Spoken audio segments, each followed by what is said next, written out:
Our next topic is from a speech, classic fantasy and sci-fi author Ursula K. Le Guin gave at a commencement of a writer's workshop, and it's called From Elfland to Poughkeepsie.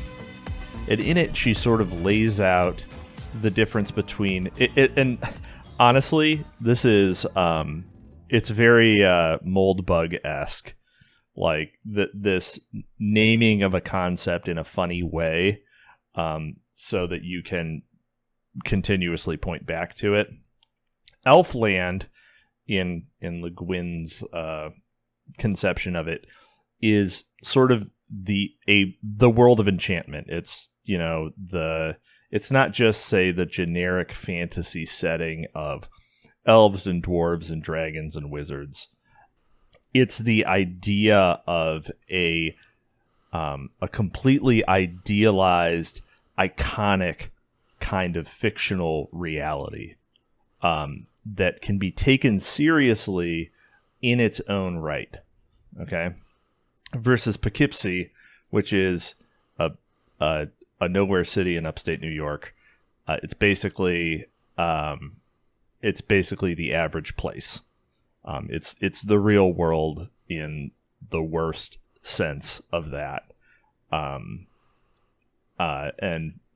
her first example of Elfland is wandering into the wilderness, like a completely untamed world, and marveling at the beauty of nature and the height of the mountains and the depth of the valleys and the mist and the smells and the wildlife, fearing and being moved by it, and loving it.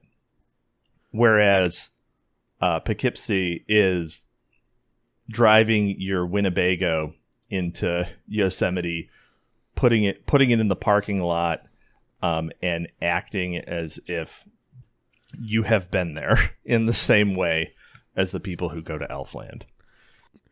Yeah, and then getting surprised when you meet a firsthand what Yogi Bear is really like in real life. Right. So it's the idea of that, I mean, it has a lot of currency among our guys right now, this idea of re-enchantment, right? Of believing that there is believing that there are greater things, that it's possible to even conceive of greater things that are not merely bureaucratic minutia and, Aragorn's tax policy, as Martin most famously noted in opposition to George R.R. Tolkien's idealized world of Lord of the Rings. Yeah, George R.R. Tolkien, the famous co-author. Martin. And here's an example. And this speech was delivered before Game of Thrones was ever written. So she said, let's see. Here's a little excerpt from what I read recently. Whether or not they succeed in the end will depend largely on Kelson's personal ability to manipulate the voting. Can he? Morgan asked, as the two clattered down a half flight of stairs into the garden. I don't know, Alaric, Nigel replied. He's good, damned good, but I just don't know. Besides, you saw the key council lords. With Ralston dead and Bran Corus practically making open accusations, well, it doesn't look good. I could have told you that at Cardosa. At this point, I was interrupted. Ursula K. Le Guin goes on. And the next time I sat down, I happened to pick up a different kind of novel. A real now novel. Naturalistic, politically conscious, relevant, set in Washington, D.C. Here's a sample of the conversation from it between a senator and a lobbyist for pollution control. Whether or not they succeed in the end will depend largely on Kelson's personal ability to manipulate the voting. Can he? Morgan asked as the two clattered down a half flight of stairs into the White House garden. I don't know, Alaric, Nigel replied. He's good, damn good, but I just don't know. Besides, and of course you see where she's going with this, what is the point of... It's not only missing the point of fantasy, of to deal with these types of low concerns, but it's actually almost sacrilege. Like, you're actually doing harm to the reader by disenchanting the world. Right, you're breaking your promise to the reader, because you're with fantasy. She even talks about people see fantasy as to escape to, escape from reality to somewhere else. That's why she uses the metaphor of the national parks, right, as like a little vacation. Like, oh, nothing, it's not too dangerous. You're not like the actual frontiersman who, with an axe and matches, actually go out there to experience the sincere wilderness. Like, modern fantasy is like it's like a tourist attraction. I mean, it's been tourified. It's been Las Vegas-fied, basically. And sorry. And what she's talking about here is that basically when you use this crass sense of realism, when you have one of the good examples she uses in the text, and I really enjoyed this essay, by the way, but there's a lot of faults in it I think we'll get to later, but there's this great essay where she basically makes fun of Marvel dialogue, like 50, 60 years before Marvel dialogue was a thing. Yeah. Because she criticizes a author because you have an epic fantasy battle, like these fantasy characters are quipping, but then she wants to... Yeah, they're quipping, and they're using modern, like, slang and English. It's like, it's the equivalent of, like, he's right behind me, isn't he? Like, basically. Yeah, exactly. Right? They use Marvel quips. She points out, of course, because Le Guin is, and I don't want to get into the women question here, but Ursula Le Guin is one of the greatest American authors of the 20th century. And I mean, even St. Harold Bloom did say that she had a place in the canon, which is saying a lot because of Left Hand of Darkness, right? Left Hand of we are women respecters here, dude. Like, let there be no doubt. I'm a huge Ursula Le Guin stan. Like, I wanted to shout out Ursula Le Guin's Steering the Craft. Great book. If anyone wants to read about writing craft, this is totally in her style, her wheelhouse. Of her style is always example led. Like in this essay, there's like 5 like really specific pulls from the text. Like everything is based on it's like in text example talking about style. She's so style over like quips or just like bullshit statements. She'll dive right into it. So, yeah. Style. She says style is not an ingredient. She outright says style is the cake. Right? It's not an ingredient. It's style is the book.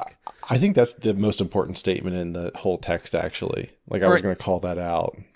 I mean, she undermines that point in a little bit. But, no, I don't disagree. Footnote number 3, my friend. We'll get to that later. But in a lot of ways, I'm a Nabokovian. This reminded me very much of Nabokov's lectures on literature.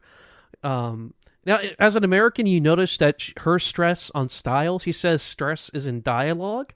That's a very American point, by the way. In classical European POV, it's prose that's more stylistic, not necessarily dialogue.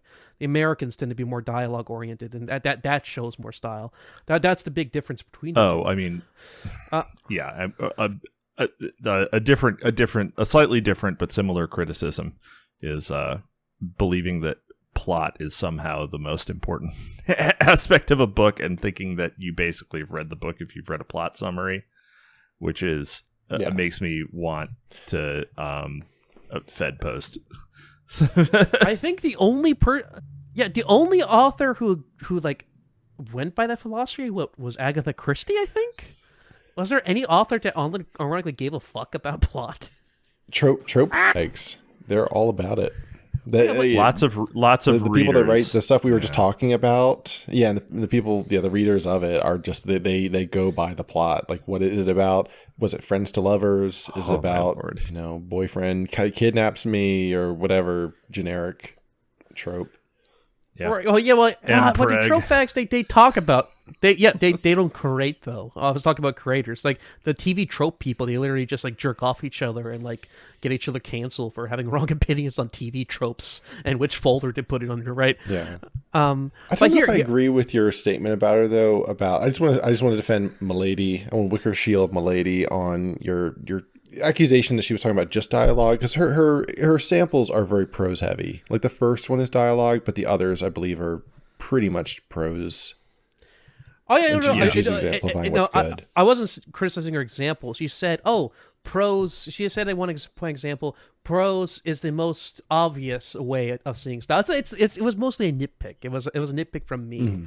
Just noticing the differences, because again, this essay, it reminds me of my idol Nabokov very much, because he also, like, the style is everything in a novel, right? The literature is a game, right? Literature is a way of, it's not crass reality, right? Because at the end of the day, you're playing pretend with yourself, your imagination, with your very idea of language. The limits of your world is the limits of your language, right? So you're making this toy out of ornate glass, basically, like a kaleidoscope, and you have to basically, it's like kayfabe. It's like kayfabe in a wrestling. You have to layer on a lie, truth, and lie again. Have it be a beautiful lie. Have it be seductive. It's an enchantment. The key word being is an enchantment, right? It's like everyone knows magic tricks are fake, but they go to experience it because they want to see how well it is pulled off. They want to be let permission to trick themselves, basically.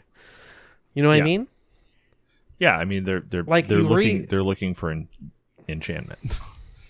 Yeah, and that's what fantasy. That's the idea of fantasy. Like, for example, with Lord of the Rings, Tolkien was an Anglo-Saxon scholar. He had such a love for his heritage that it was a game for himself when he wrote The Hobbit. It was just pure fun. But since he had such a genuine love and passion for the subject matter, for heritage, and for myth, and he viewed myth, this is a difference a little bit with also Le Guin's take, myth for Tolkien, or one of our guys, is an organic outreach of culture. It is an organic outreach of embodied experience and ethnos, right? Lord of the Rings would not exist. I mean, my God, he takes half the names of the dwarves from like the sagas, Yeah. Like Oakenshield and stuff like this, right? It is an embodiment of his love of tradition, and like Odysseus and like Homer, like Ovid, all the classic poets who remixed all their heritage and oral traditions and remixed it again and again and again. It was taking something you inherited. Myth is internal, and with Le Guin, she treats it more like an artificial construction. She even says that the world is constructed. You have to realize that you can't rely on history or like a shared like culture. Each word, she basically says, each word in a fantasy world as spoken is kind of exposition in its own right, because you can't rely on shared history. You can't rely on shared information. World building, every time a character speaks, is itself an act of world building in a proper quote unquote fantasy writing, which I agree with. I think that's true, and that's why she thinks it's so crash. And she's not against unrealistic quote unquote unrealistic dialogue, because she quotes from Lord Dempsey, I believe. She's very in favor of unrealistic dialogue that's done sincerely, that doesn't undercut itself consistently. With quipping or very silly anachronisms. Yes, that's very sensory. That's not fake, right? Because she quotes this guy who's deeply flowery. It's very costume ball. She admits it's very costume ball dialogue. It's about like a bunch of kingsmen trying to sneak their king's body down to a river. But they talk about how his king's toes were peeking up toward the wind, and the river was winding. And it's a great section. So this is that is from let's see here, the Worm Ouroboros. Let me see. By E.R. Edison. So it goes: the lords of Witchland took their weapons, and the men-at-arms bare the goods, and the king went in the midst of his bier of spear shafts. So went they picking their way in the moonless night round the palace and down the winding path that led to the bed of the combe, and so by the stream westward towards the sea. Here they deemed it safe to light a torch to show them the way.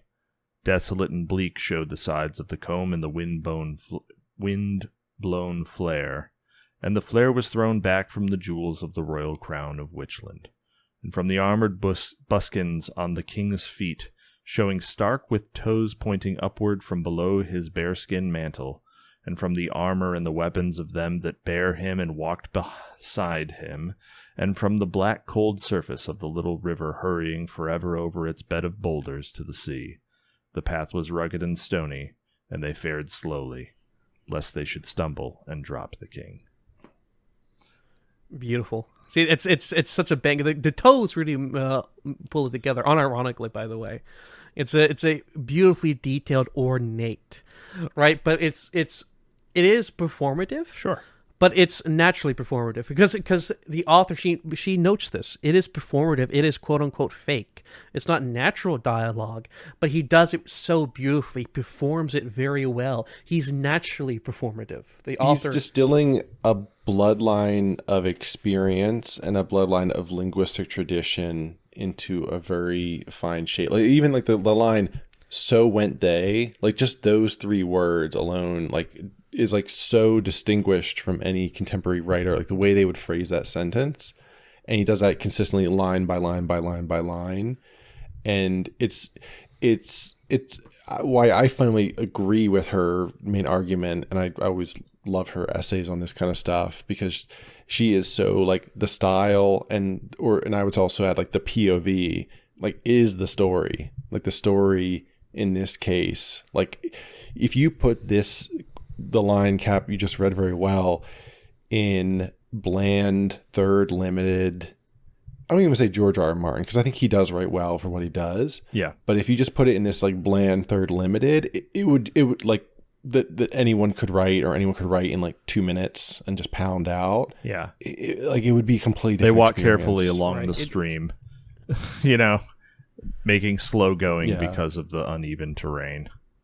Something like that. Yeah. Yeah. Soul versus soulless. Yeah. Right. It's conveying like the little details that are unnecessary. Like I said, the toes, the winding river, it is a very fine tightrope though. Yes. Something like this in fantasy that does this, it can come off so clunky. Right. She even noticed that it is a tightrope performance, but, I forgot the name of the author, E.R.R. Reno or something like that, or I forget the author's name. E.R. Edison. But he E.R. Edison. Edison plays a very tightrope with it, and he does it excellently. He performs it beautifully, right? Because it is a performative language. Because this is not how actual medieval people talked.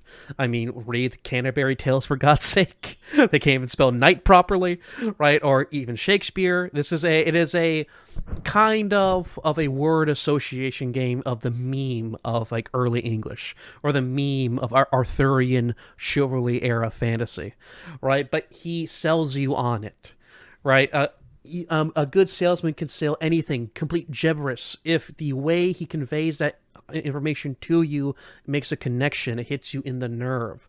You believe these men. You believe the winding rivers. You can feel the rivers. You can feel the stony surface beneath your toes. And I think overall, that's her point overall, is that it is a fundamentally, oddly enough, a reactionary piece at the end of the day, because she's trying to appeal to this idea of you make a distinction between Poughkeepsie and distinction between Elfland. Elfland is harder to do.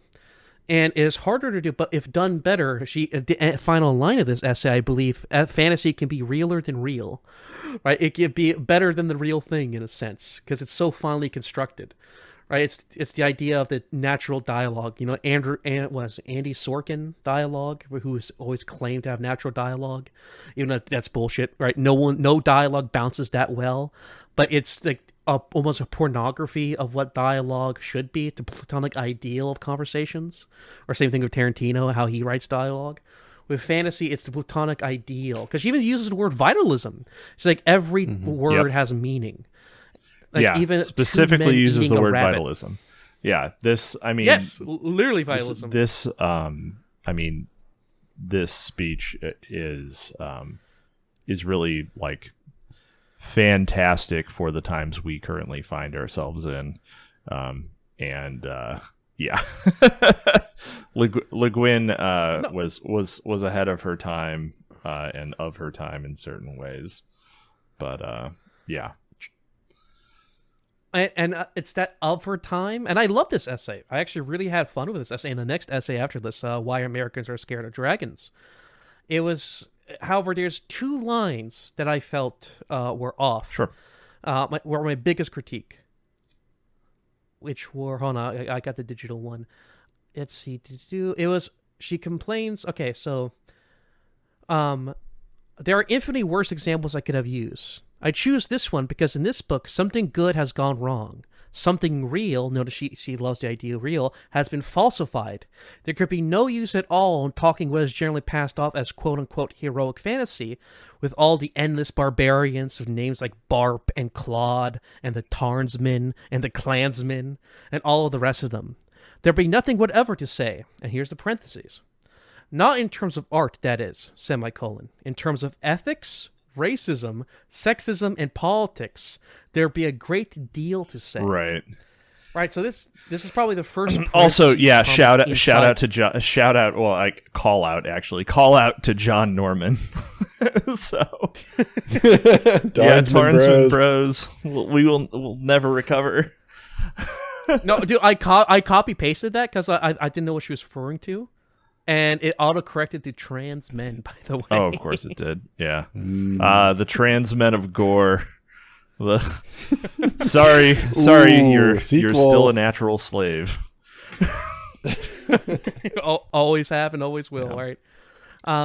So obviously this triggered my Carl Schmittian, politics brain, is that she's basically saying, okay, you have Lovecraft Country, and you have, I think she was a Berkeley professor, Berkeley Fields, right? Berkeley Fields. Berkeley Fields is land of political, and you have your art, and you're allowed to have your art. You're allowed to have your Lovecraft Country, and you're allowed to play in it, but you can analyze it. Berkeley Fields can take their little telescope and look into Lovecraft Country and commentate. She's doing the classic separating art from politics in this scene. I think she was more just saying you could discuss the concepts relative to that. And again, I'm not saying I agree with her or her interpretations of sexism, racism, blah blah blah. Well, but if we had to filter on that basis, we wouldn't be reading her. So yeah, the revealed preferences that we don't. Yeah, it's just I'm not criticizing that point from a reactionary standpoint. I'm saying even from the piece itself, it kind of contradicts. So what is sovereign here? Because that's she says something about. I think there's a difference between having the ability to comment on your thoughts on something and saying it shouldn't exist, or making any statement that severe. I feel like she's not being that severe, or that she would not be that severe. True. With just that comment, it could survive, but I like to contrast just 2 more points. So this is where her best point comes by. Former friend of the show, Ursula Le Guin.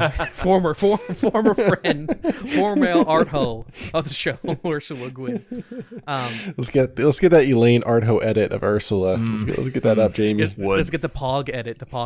All right, but this is probably the best quote of the piece. Many readers, many critics, and most editors speak of style as if it were an ingredient of a book, like sugar in a cake, or something added onto the book, like the frosting on the cake. The style, of course, is the book. If you remove the cake, all you have left is a recipe. If you remove the style, all you have left is a synopsis of the plot. This is partly true of history, largely true of fiction, and absolutely true of fantasy. Right, so she says the ultimate sovereignty of fantasy is the style, right? Because the fantasy is a completely fake world. It's absolutely created. And oddly enough, your dedication to making that world feel real is doubly so than that of like a Poughkeepsie writing of pseudo-realist Washington. I think she even calls it Washington D.C. writing. You have to make it twice more realistic than the actual real thing itself to make it believable, because you can't rely on shared customs or shared history. And now this is the final paragraph of the piece, which is also a great ending paragraph. And lastly, I believe that the reader has a responsibility. If we love the stuff we read, we have a duty towards it. The duty is to refuse to be fooled, to refuse to permit commercial exploitation of the holy ground of myth, to reject shoddy work, and to save our praises for the real thing. Because when fantasy is the real thing, nothing, after all, is realer. Right? That's a great ending like paragraph. I think we would all agree with this. Right? To permit no fakery. Obviously, the ultimate form of fakery is enchantment, and you should never let your fakery be debased by crass fakery. Right? It's a great line. It's a great message.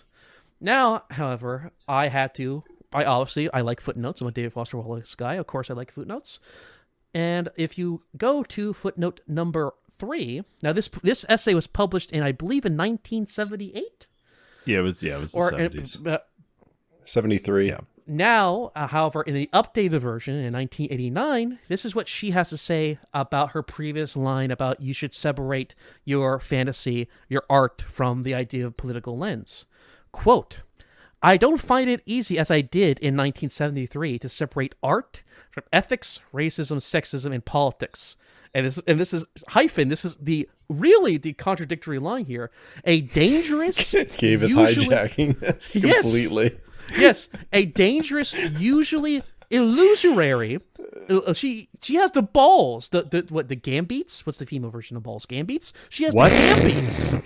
Ovaries. Yeah. The flaps. No, it's the thing within the ovaries. It's gambetes, right? Balls are no. Gametes are external organs. Gametes are eggs and sperm. Those are gametes. Oh yeah, she has the eggs part. So she has the eggs. To honorably use the No. illusory. Balls. The testes, the balls. The analogous structure in women is ovaries. The thing that can. Ovaries.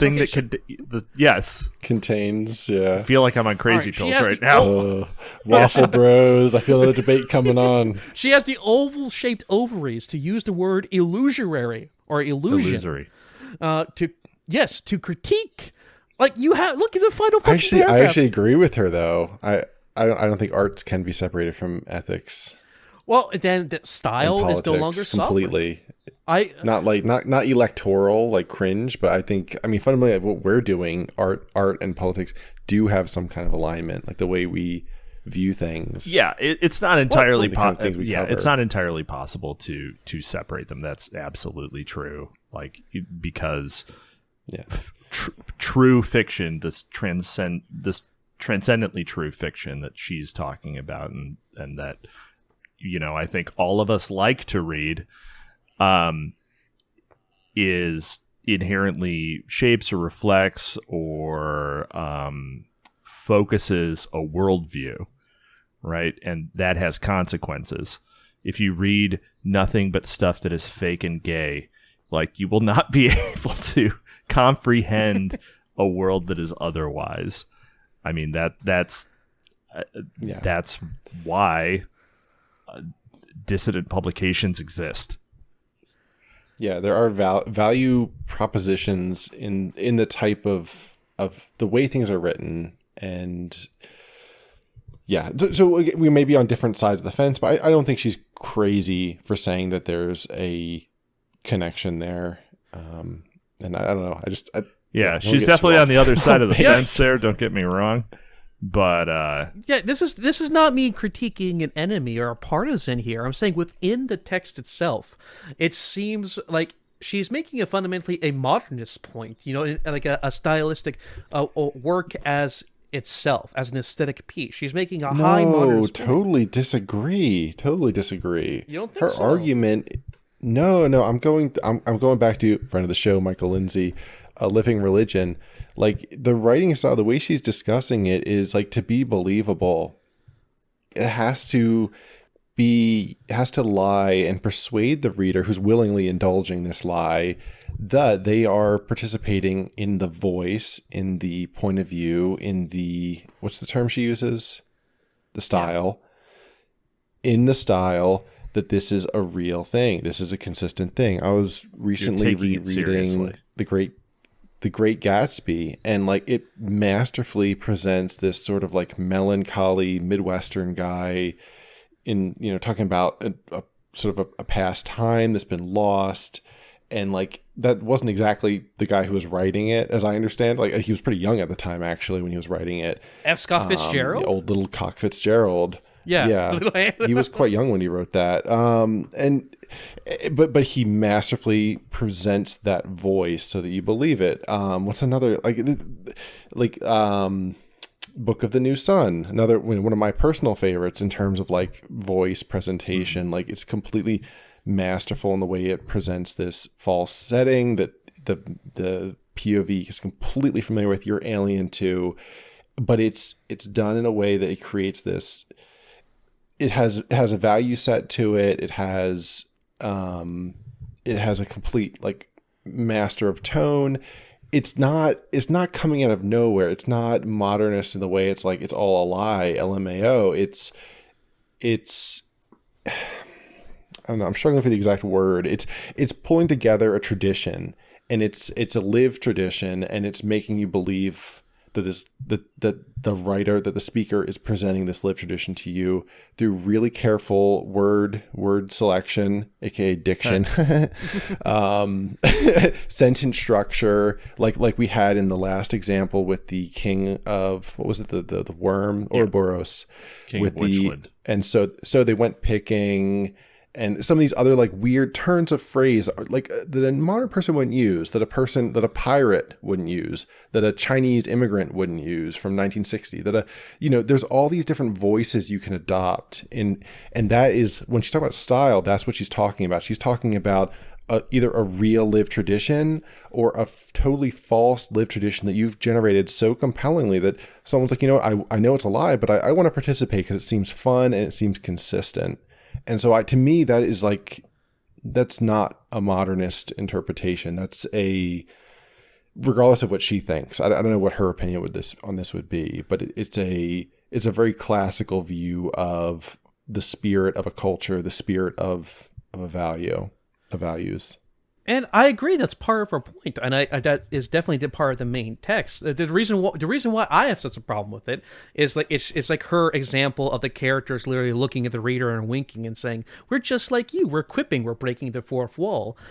Footnotes are breaking the fourth wall. So, and the footnotes are even that like revelatory in this, right? It's just that one where she makes that statement, a very big statement. She contexts on the most political aspect of the text, which is where she makes, there's Elfland and Poughkeepsie, right? Politics, you can have fun in your fantasy land, but you can separate the two. The main text makes the argument you can separate the two, you can commentate on one, but there is such thing as separating the two. But she made it a point 1989, 16 years later, to use the word dangerous and illusory from her POV. And just, I don't know anything about this woman. I know her grandfather, her father worked with Franz Boas, the American anthropology, a little bit. I didn't do that much background checking. It's not Gabe being basically kind of like, the right-wing Twitter bro, like, critiquing it from like, I'm not being Twitter brained here. It's just the text itself seems to be contradicting each other. Like, what does she want me to take from this? Is style most important? But then she says, if I focus just on style or the art, is it dangerous? Is it, dare I say, illusory? Right? Using that word illusory, I thought was very comical. I don't see style and art as exactly the same thing in this situation, though. Yeah, we can agree to disagree. That's fine too. And it's a good, and again, it actually is a really great essay. Like the beginning paragraph where she talks about all the people going to Yosemite and then going to Yellowstone, right? But they all bring their radios and their grills, and they're all absorbed in secondhand experiences, right? Until they have the firsthand experience of a bear, It's a very, that paragraph was actually oddly enough a very reactionary paragraph. It reminds me of Horace's favorite saying, no matter how much you try to drive away nature with a pitchfork, she always comes roaring back. Yeah. Well, you think Yosemite Sam is Jewish? Well, you can't spell Yosemite without Semite, right? All right.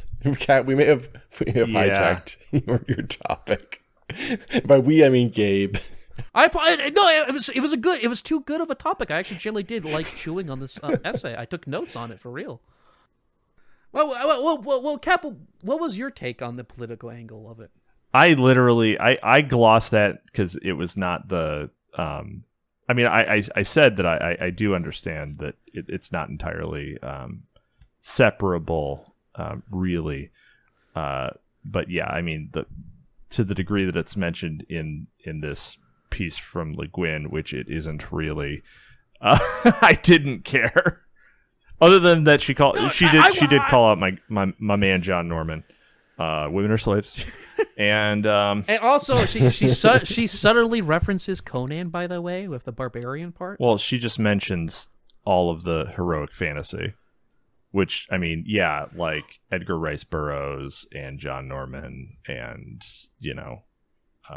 Mr. Howard and John Howard. Or not John Howard, Robert E. Howard. John Robert E. Howard. John Howard. They're all Johns. You ever notice? How they're all Johns? Everyone's named John. John was my father. What do you think about that, John Gabe? What do you think about that, John David? John Herod. Actually. I'm just sick of them Then adding things to the water that turns everyone into Johns.